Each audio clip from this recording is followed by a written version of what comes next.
லவ்தேத்து இயேசுஸ் கிறிஸ்துஸ். இயேசு கிறிஸ்துவுக்கு புகழ். தமிழ் கூறும் நல்லுலகில் வாழும் அனைத்து அன்புள்ளங்களுக்கும் வத்திக்கான் வானொலியின் வணக்கம். இறைவன் உங்கள் உள்ளத்தையும் இல்லத்தையும் தன் அன்பாலும் அருளாலும் அமைதியாலும் இன்றும் என்றும் நிரப்புவாராக.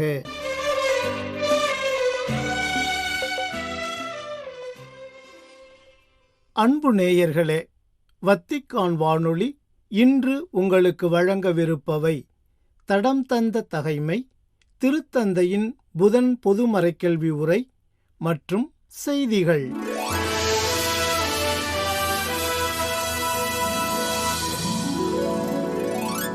தடம் தந்த தகைமை. 5ஆம் அந்தியோக்கின் ஆட்சி தொடக்கம்.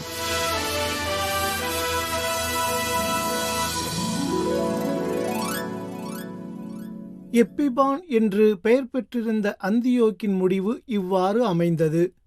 அந்த கயவனுடைய மகன் அந்தியோக்கு யூப்பாத்தோரின் ஆட்சி காலத்தில் நடந்தவற்றையும் போர்களின் போது ஏற்பட்ட பேரிடர்களையும் இப்போது சுருக்கமாக காண்போம். யூப்பாத்தோர் ஆட்சி பொறுப்பை ஏற்றபோது லீசியாவை ஆட்சியாளனாகவும் கூலேசீரியா, பெனிசியா ஆகிய நாடுகளின் தலைமை ஆளுநராகவும் ஏற்படுத்தினான்.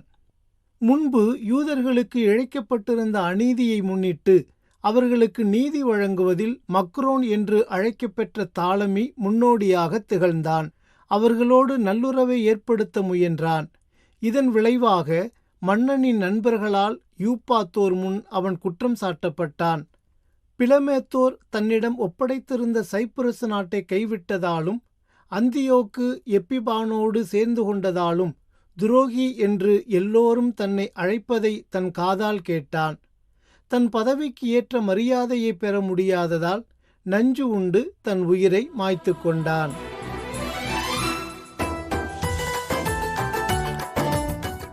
திருத்தந்தையின் புதன் பொது மறைக்கல்வி உரை. இயேசுவே நம் எதிர்நோக்கு.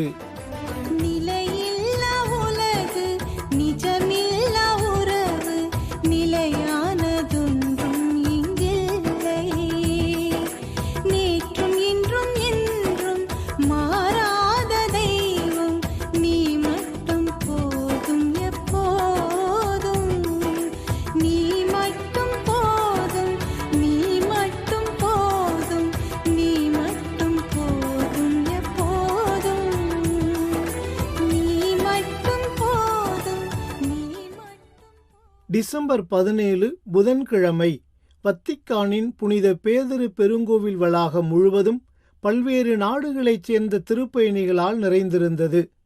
முன்னதாக திருத்தந்தை 14ஆம் லியோ அவர்கள் வத்திக்கான் வளாகம் முழுவதும் தனது திறந்த வாகனத்தில் வலம் வந்து அங்கு நிறைந்திருந்த திருப்பயணிகள் அனைவரையும் வாழ்த்தினார்.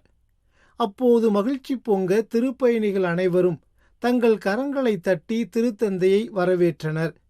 சரியாக காலை 10 மணிக்கு திருத்தந்தை தனது புதன் பொது மறைக்கல்வி உரையை தொடங்கினார்.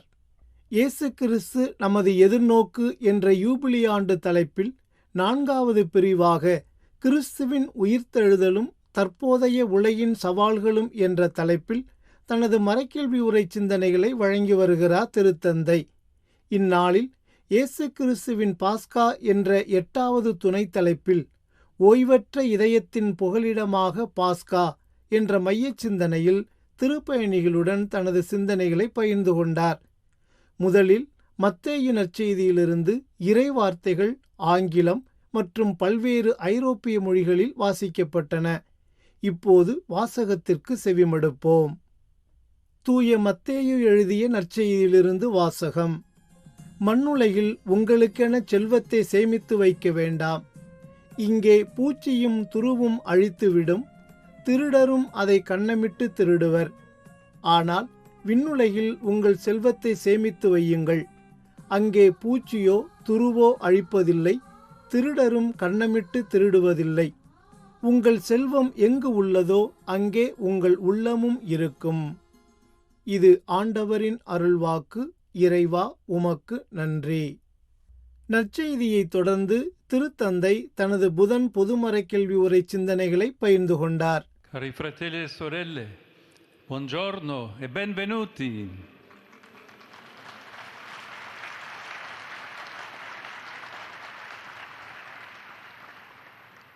La vita umana è caratterizzata da un movimento costante che ci spinge a fare, ad agire.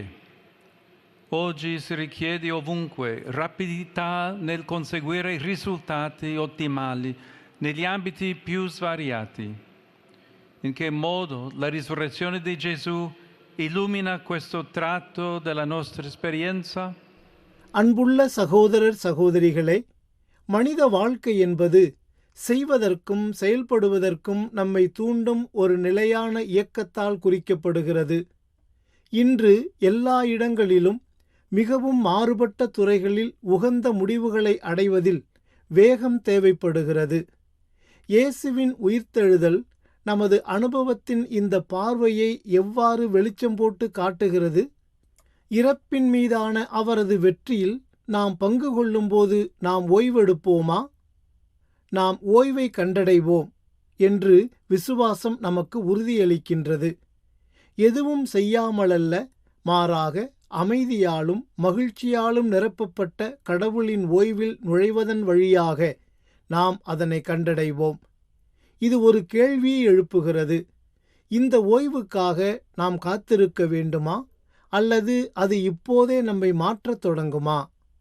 நம்மை எப்போதும் திருப்திப்படுத்தாத பல செயல்களால் நாம் மூழ்கி விடுகிறோம். நமது பல செயல்கள் நடைமுறை உறுதியான விடயங்களை பற்றியது. பல உறுதிமொழிகளுக்கு நாம் பொறுப்பேற்க வேண்டும், பிரச்சனைகளை தீர்க்க வேண்டும், சோர்வை எதிர்கொள்ள வேண்டும். இயேசுவே மக்களுடனும் வாழ்க்கையுடனும் ஈடுபாடு கொண்டார். எதையும் விட்டுவிடாமல் உண்மையில் இறுதி வரை தன்னை முழுமையாக கொடுத்தார். ஆனாலும் அதிகப்படியான செயல்பாடு நமக்கு நிறைவை தருவதற்கு பதிலாக நம்மை திகைக்க வைக்கும், அமைதியை பறிக்கும், நம் வாழ்க்கைக்கு உண்மையிலேயே முக்கியமானதாக முழுமையாக வாழ்வதை தடுக்கும் ஒரு சுழலாக மாறுவதை நாம் அடிக்கடி உணர்கிறோம். அப்போது நாம் சோர்வாகவும் அதிருப்தியாகவும் உணர்கின்றோம். காலம் 1000 நடைமுறை விடயங்களில் சிதறி கிடப்பது போல் தெரிகிறது. இருப்பினும் அவை நம் இருப்பின் இறுதி அர்த்தத்தை தீர்க்கவில்லை. சில நேரங்களில் செயல்பாடுகள் நிறைந்த நாள்களின் முடிவில் நாம் வெறுமையாக உணர்கிறோம். ஏன்? ஏனென்றால் நாம் இயந்திரங்கள் அல்ல. நமக்கு ஓர் இதயம் இருக்கிறது. உண்மையில் நாம் ஒரு இதயம் என்று சொல்லலாம். இதயம் நமது முழு மனிதகுலத்தின் அடையாளமாகும். எண்ணங்கள், உணர்வுகள் மற்றும் ஆசைகளின் தொகுப்பு, நமது ஆளுமைகளின் கண்ணுக்கு தெரியாத மையம். உங்கள் செல்வம் எங்கு உள்ளதோ அங்கே உங்கள் உள்ளமும் இருக்கும் என்ற இயேசுவின் அழகிய கூற்றை அறிவிக்கும்போது இதயத்தின் முக்கியத்துவத்தை பற்றி சிந்திக்க நற்செய்தியாளர் மத்தேயு நம்மை அழைக்கின்றார். எனவே உண்மையான செல்வம் என்பது பூமிக்குரிய பெட்டகங்கள் அல்லது மிகப்பெரிய நிதி முதலீடுகளில் அல்ல, மாறாக இதயத்தில்தான் வைக்கப்படுகிறது. அவை இன்று எப்போதையும் விட அதிகமாக சிதைக்கப்பட்டு நியாயமற்ற முறையில் குவிக்கப்பட்டு லட்சக்கணக்கான உயிர்களை பலி கொடுத்து கடவுளின் படைப்பை அழித்து வழிபாட்டு பொருள்களாக மாற்றப்படுகின்றன. இந்த பார்வைகள் குறித்து சிந்திப்பது முக்கியம். ஏனென்றால் நாம் தொடர்ந்து எதிர்கொள்ளும் ஏராளமான கடமைகளில் வெளிப்புறமாக வெற்றிகரமாக தோன்றும் மக்களிடையே கூட விரக்தியின் போது, அர்த்தமின்மையின் போது சிதறடிக்கும் ஆபத்து அதிகரித்து வருகிறது. அதற்கு பதிலாக உயிர்ப்பின் ஒளியில் வாழ்க்கையை படிப்பது, உயிர்த்த இயேசுவுடன் அதை பார்ப்பது என்பது மனித ஆளுமையின் சாரத்தை, நம் இதயத்தை அணுகுவதை கண்டுபிடிப்பதாகும். மனித இதயத்தை ஓய்வற்றது என்று விவரிப்பதன் வழியாக புனித அகஸ்தினார் மனிதகுலத்தின் நிறைவை நோக்கிய ஆழமான உந்துதலை விளக்குகிறார். இந்த கருத்து பாவ ஏற்பு அறிக்கையின் தொடக்கத்திலிருந்து வருகிறது. அங்கு அவர் எழுதுகிறார்: ஓ ஆண்டவரே, நீர் எங்களை உமக்காக படைத்தீர். எங்கள் இதயம் உம்மில் இளைப்பாறும் வரை ஓய்வற்று இருக்கிறது. ஓய்வற்ற நிலை என்பது நமது இதயம் சீரற்ற முறையில், ஒழுங்கற்ற முறையில் ஒரு முடிவு அல்லது இலக்கு இல்லாமல் நகராது. மாறாக அதன் இறுதி இலக்கை நோக்கி வீடு திரும்புவதை நோக்கிச் செல்கிறது என்பதற்கான அறிகுறியாகும். இங்கே வீடு திரும்புதல் என்பது ஒருவரின் உண்மையான சுயத்திற்கு, உள்ளமைதிக்கு அல்லது ஆன்மீகச் சொந்தமான நிலைக்கு திரும்புவதை குறிக்கும். மேலும் இதயத்தின் உண்மையான இருப்பிடம் இந்த உலகத்தின் பொருட்களை வைத்திருப்பதில் அல்ல, மாறாக அதை முழுமையாக நிரப்பக்கூடியதை அடைவதில் உள்ளது. அதாவது கடவுளின் அன்பை அல்லது அன்பாகவே இருக்கும் கடவுளை அடைவதில் உள்ளது. நாம் சந்திக்கும் மக்களை, அதாவது நமது சகோதரர் சகோதரிகளை அன்பு கூறுவதன் வழியாக இந்த செல்வம் கண்டுபிடிக்கப்படுகிறது. அவர்களின் உடனிருப்பு நமக்கு சவால் விடுகிறது, மேலும் நமது இதயங்களை திறந்து நம்மையே கொடுக்க அழைக்கின்றது. நமக்கு அடுத்திருப்போர் நம்மை நிதானமாக இருக்கச் சொல்கிறார், அவரது கண்களை பார்த்து பேசச் சொல்கிறார், சில நேரங்களில் நம் திட்டங்களை மாற்றச் சொல்கிறார், ஒருவேளை திசையை மாற்றுவதற்கு கூட அவர் சொல்லலாம். அன்பான நண்பர்களே, மனித இதயத்தின் இயக்கத்தின் இரகசியம் என்பது அதன் இருப்பின் மூலத்திற்கு திரும்புவது, தளர்வுறாத, ஏமாற்றமடையாத மகிழ்ச்சியை அனுபவிப்பது. ஒவ்வொருவருக்கும் வாழ்க்கையில் ஒரு நீடித்த அர்த்தம் தேவை. மனித இதயத்திற்கு நம்பிக்கையும் அது வெறுமையை அல்ல, முழுமையை நோக்கமாக கொண்டது என்ற உணர்வும் தேவை. இயேசு கிறிஸ்து தனது மனு உருவெடுத்தல், பாடுகள், இறப்பு மற்றும் உயிர்த்தெழுதல் வழியாக இந்த நம்பிக்கைக்கு ஒரு உறுதியான அடித்தளத்தை அளித்துள்ளார். ஓய்வற்ற இதயம் தான் உருவாக்கப்பட்ட அன்பின் இயக்கத்திற்குள் நுழைந்தால் ஏமாற்றமடையாது. இலக்கு உறுதியானது, வாழ்க்கை வெற்றி பெற்றுவிட்டது. கிறிஸ்துவில் அது அன்றாட வாழ்க்கையின் ஒவ்வொரு இறப்பிலும் வெற்றியடைந்து கொண்டே இருக்கும். இதுவே கிறிஸ்தவ எதிர்நோக்கு. இதை நமக்கு கொடுத்த இயேசுவை எப்போதும் போற்றி புகழ்ந்து நன்றி செலுத்துவோம். அன்பர்களே, இவ்வாறு தனது மறைக்கல்வி உரையை நிறைவு செய்தார் திருத்தந்தை. இறுதியாக இயேசு கற்பித்த இறைவேண்டல் ஜெபத்திற்கு பிறகு அனைத்து திருப்பயணிகளுக்கும் தனது அப்போஸ்தலிக்க ஆசிரை வழங்கினார்.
அன்பு நேயர்களே, இதுவரை நீங்கள் கேட்டு மகிழ்ந்தது திருத்தந்தையின் புதன் பொது மறைக்கல்வி உரை.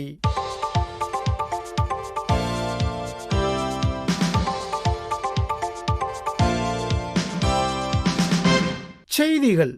கிறிஸ்து பிறப்பு என்பது கடவுளின் அன்பின் கொடையை பகிர்ந்து கொள்வது பற்றியது என்றும், இந்த உணர்வை முழுவதும் வாழவும் அமைதி, அன்பு மற்றும் ஒன்றிப்பை வளர்க்க வேண்டும் என்றும் குழந்தைகளை ஊக்குவித்தார் திருத்தந்தை 14ஆம் லியோ.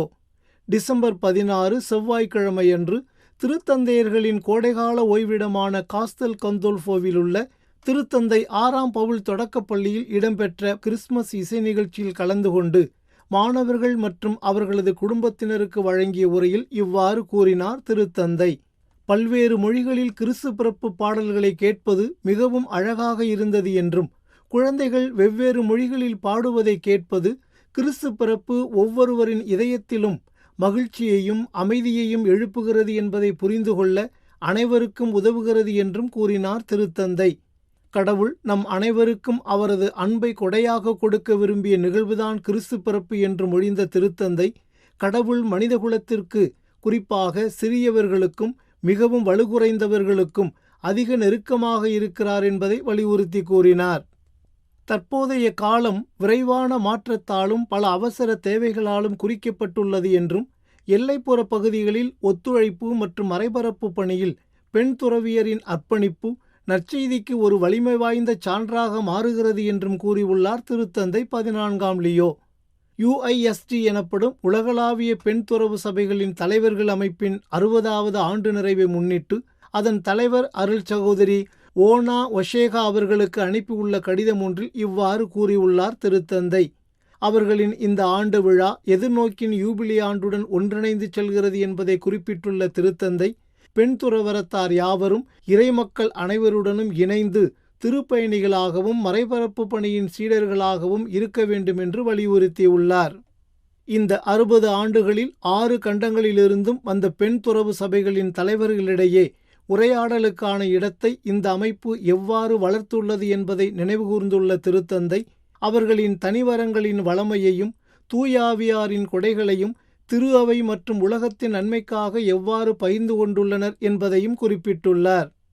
இந்தியாவின் சத்தீஸ்கர் மாநிலத்தில் உள்ள காங்கேர் மாவட்டத்தில் கிறிஸ்துமஸ் விழாவிற்கு முன்னதாக மதமாற்ற எதிர்ப்பு பேரணி ஒன்று நடைபெற்ற வேளை, இதில் சட்டவிரோதமாக இயங்கும் கிறிஸ்தவ கோவில்கள் மற்றும் பூர்வகுடி மக்களிடையே நடைபெறும் கட்டாய மதமாற்றங்களுக்கு எதிராக நடவடிக்கை எடுக்க அழைப்பு விடுக்கப்பட்டதால் அம்மாநில கிறிஸ்தவர்கள் தற்போது அச்சத்திலும் பாதுகாப்பற்ற சூழலிலும் உள்ளனர் என்று யூகான் செய்தி நிறுவனம் தெரிவித்துள்ளது.